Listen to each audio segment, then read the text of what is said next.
In our headlines on this Monday, August 18th, here in South Korea. South Korea and the US launched their annual summertime military exercise as President Lee Jae-myung places priority on the protection of people. Meanwhile, the Trump administration expands 50% tariffs on steel and aluminium to include 407 new derivative items starting August 18th. And former First Lady Kim Gon-hee faces a second session of interrogation on this Monday following her arrest last week on corruption charges. We start here in South Korea, where military officials from Seoul and Washington have begun their annual summertime training aimed at bolstering their defense posture against potential threats. Our Pyongyang reports. The annual Ulchi Freedom Shield joint military exercise between South Korea and the United States began today. The combined drills, aimed at defending the Korean peninsula in the event of a contingency, will run through the 28th. This is a defensive exercise conducted annually, and this year's scenarios incorporate realistic threats, including those analyzed from recent wartime situations.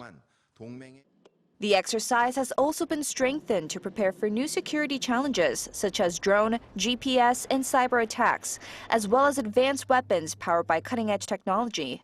Around 18,000 South Korean troops are taking part, about the same as last year, along with a similar number of U.S. troops.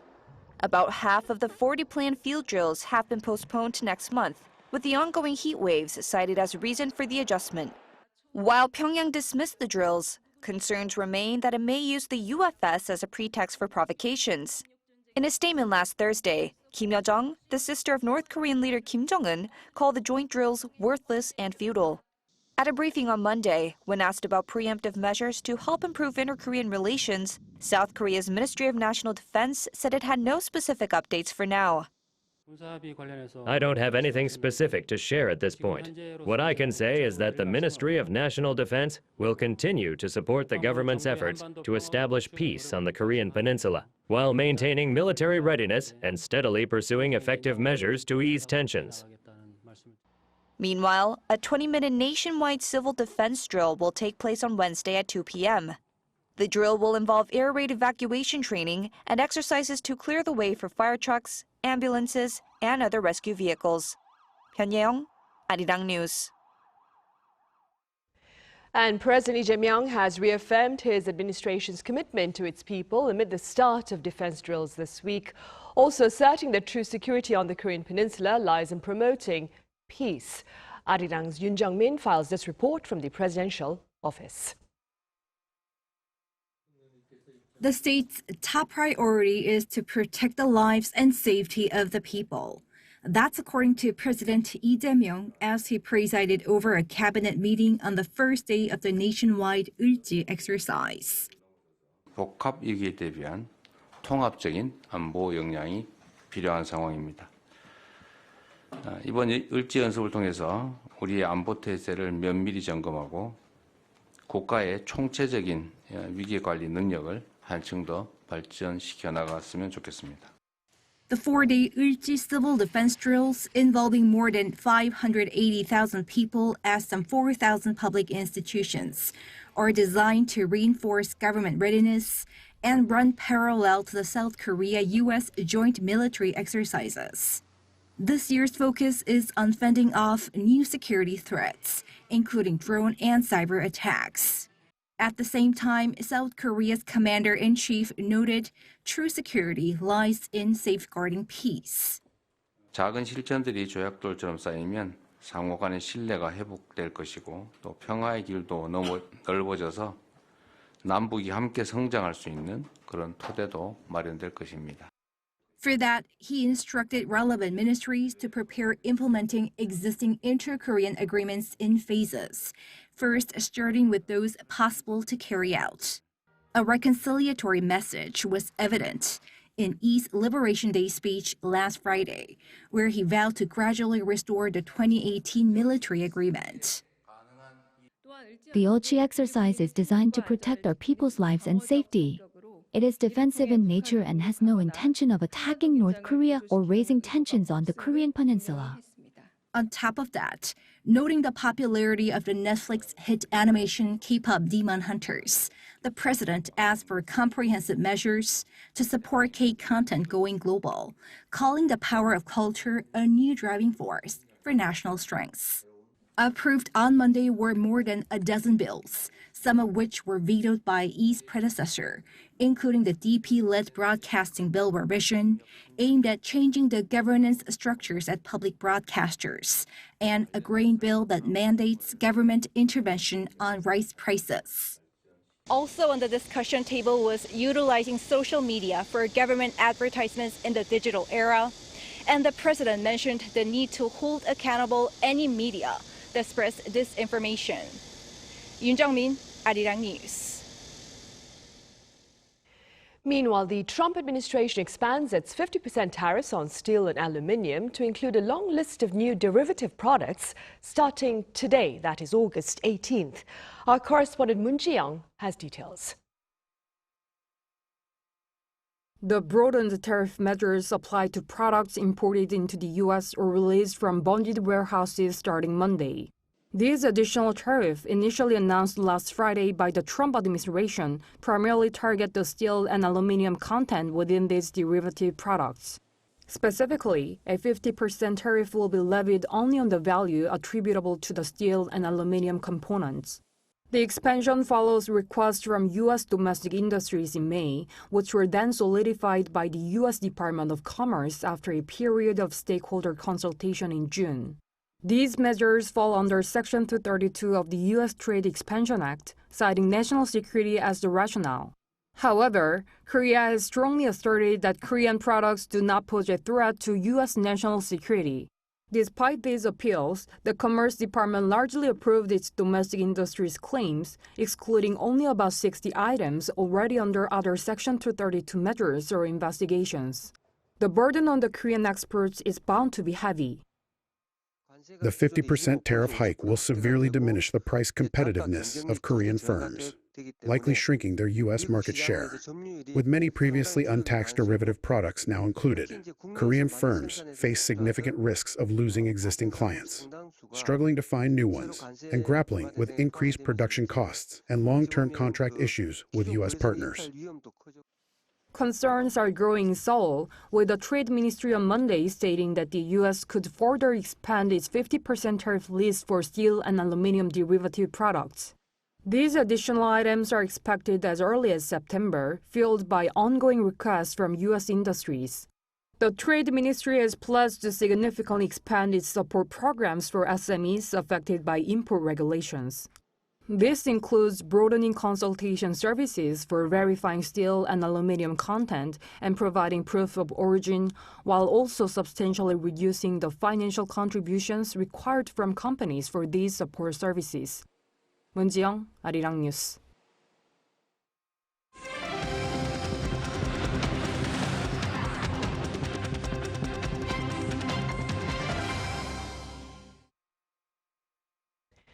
Former First Lady Kim Gun-hee faced a second session of intense interrogation by the special counsel on this Monday, following her arrest last week on corruption charges. Our political correspondent Shin Ha-young has more. Former First Lady Kim Gun-hee and close associates appeared at the special counsel's office on Monday. Kim's questioning, which began at 10 a.m., comes as special counsel Min Jung-gi investigates corruption allegations against the former First Lady, with Monday's session focusing on her alleged interference in candidate nominations during past elections and stock price manipulation. As in her previous questioning last Thursday, according to the team, Kim refused to answer most of the team's questions. It was Kim Gun-hee's second questioning since her arrest last week after a court issued an arrest warrant with detention. Kim Ye-sung, who's often described as the butler of her family, also appeared at the office. It was his first session since being taken into custody on Friday on charges of embezzling $2.4 million from IMS Mobility, a company in which he holds a stake. Prosecutors suspect he diverted part of the funds into another firm he effectively controlled. Investigators also examined whether the embezzled money or other profits were funneled to Kim Gun-hee's family. The same day, a shaman named Chun Sung-bae was also questioned over allegations that he delivered requests for business favors along with luxury gifts from the Unification Church to the former First Lady.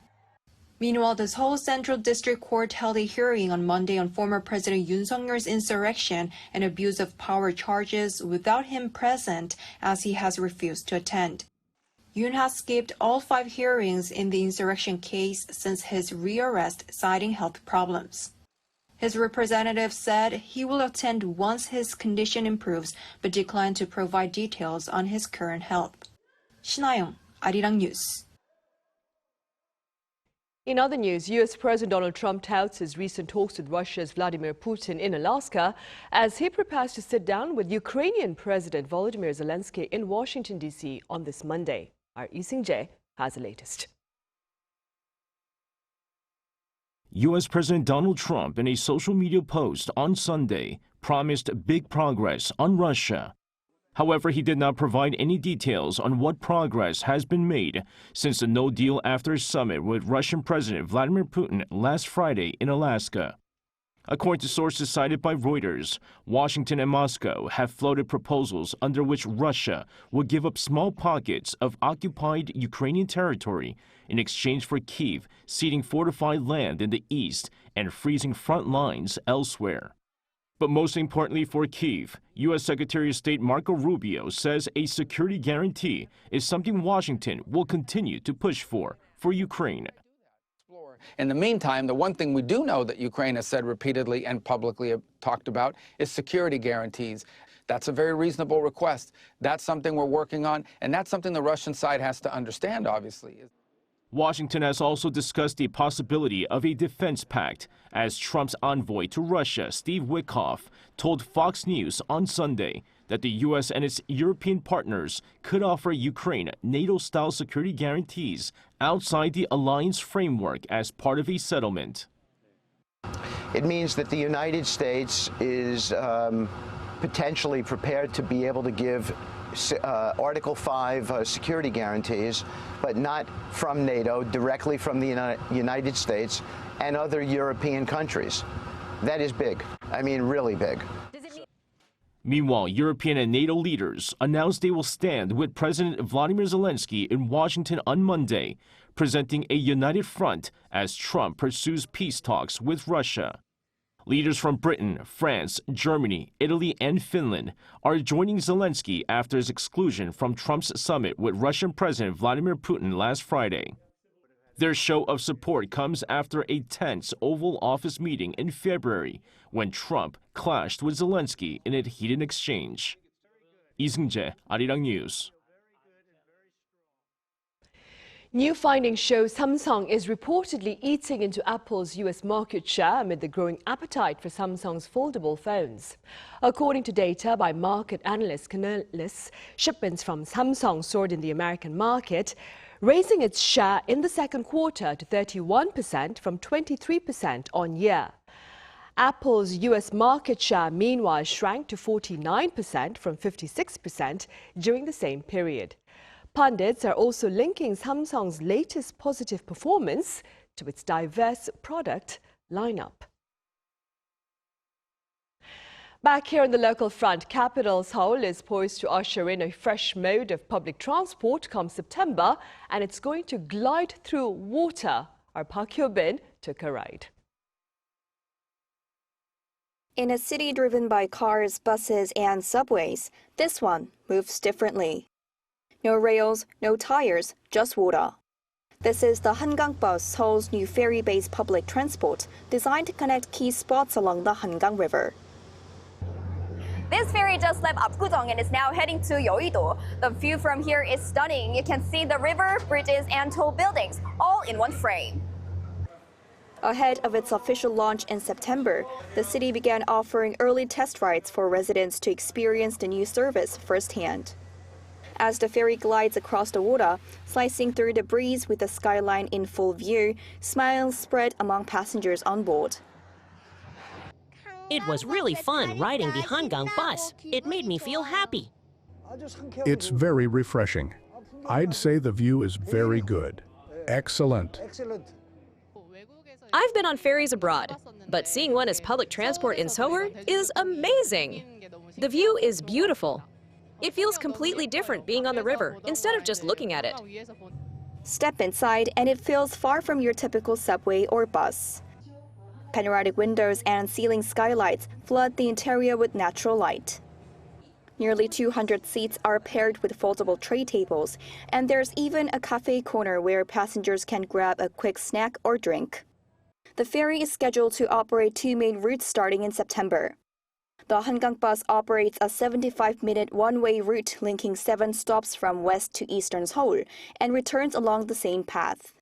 For faster travel, a 54-minute express route is also available. What's more, the ferry runs on a hybrid propulsion system, cutting carbon emissions, and it has passed all required safety tests and certifications. A one-way ticket costs 3,000 won, or about $2 for adults, with transfer discounts available through the city's transit card system. Whether you're commuting, sightseeing, or simply taking a break from the city's rush, the Hangang Bus offers a moment to slow down and see Seoul from a whole new perspective. Park Hoo-bin, Arirang News. And boats will also serve as means of public transport during the Ulsan International Garden Expo, scheduled for the spring of 2028. Our Yoon Jin explains. This newly launched boat cuts through the Taehwagang River, which flows through the city center of Ulsan from west to east. Aboard the boat, you can see the buildings and modern structures that make up the city's skyline, as well as the well-maintained gardens below them. The operational route stretches about 6 kilometers between the Taehwagang National Garden and the Samsan-Yeocheon landfill site, and is expected to connect the 2 event venues of the upcoming 2028 International Garden Expo. We've launched a pilot project introducing water transportation that uses the Taehwagang River. We hope it will go beyond just being a means of transportation and become a new urban tourism experience and a highlight of the Garden Expo. The newly introduced boats use a pontoon structure with a flat-bottomed float supporting a deck. It offers stability with minimal swaying, making it easy for anyone to board. Each boat can carry up to 12 people and travels at a speed of 25 kilometers per hour, allowing passengers to enjoy sightseeing along the way. However, the shallow waters of the Taehwagang River remain an issue for smooth operation. There are some shallow areas in the river, so we plan to assess the route during trial operations and may need to dredge where necessary to prevent any future problems. The city of Ulsan will decide whether to formally adopt the service based on the results of the trial operations. Successful operation of these boats is also projected to serve as an important tourism resource. Yoon Jin, Arirang News.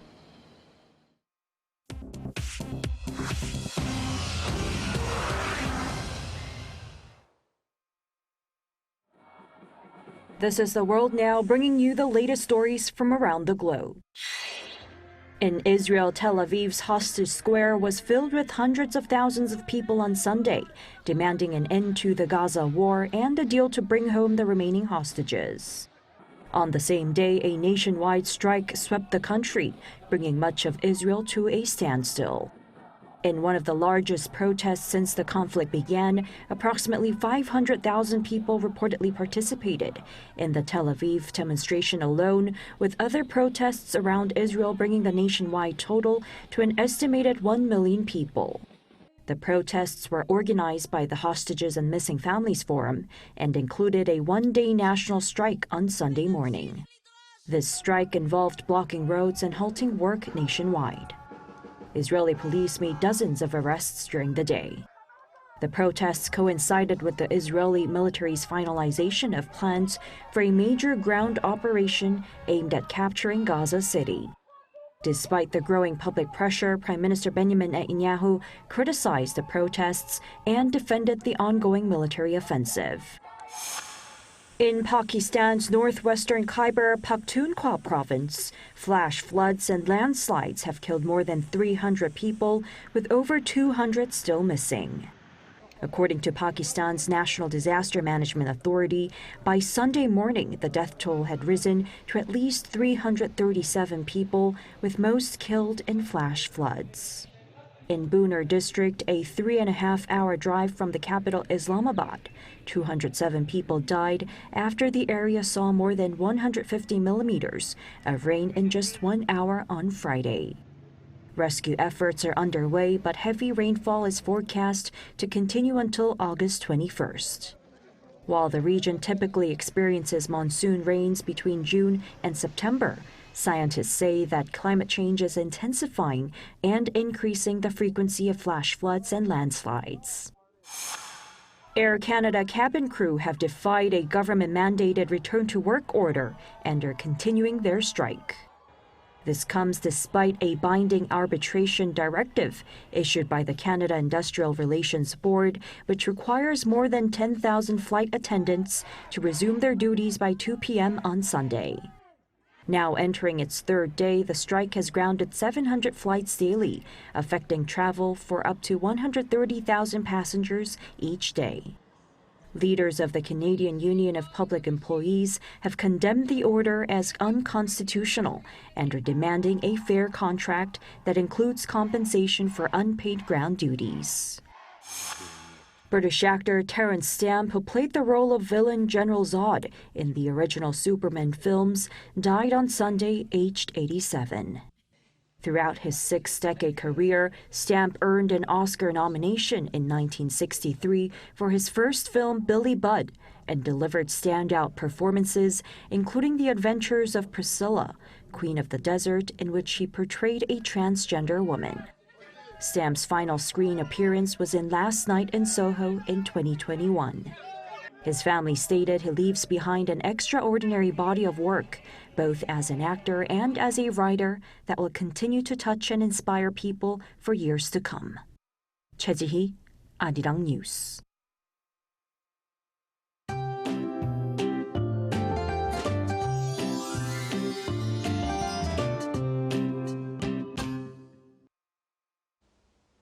Since National Liberation Day, a heatwave warning has been in place across the country.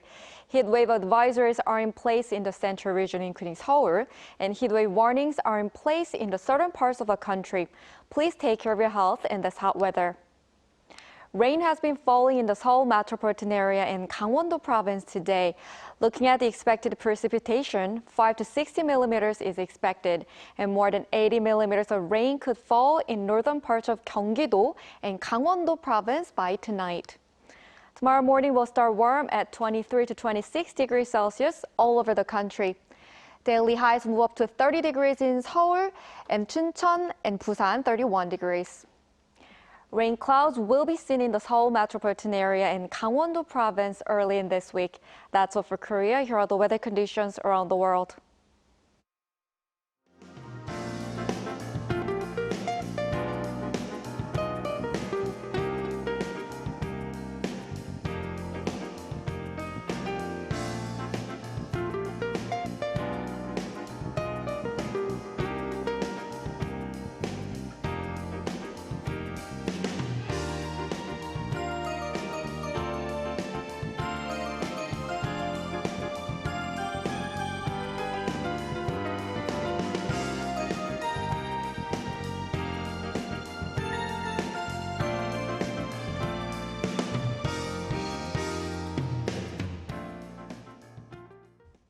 Those are the headlines at this hour here in South Korea. Coming up right after this break is our daily panel session. So do stay with us and thank you for now.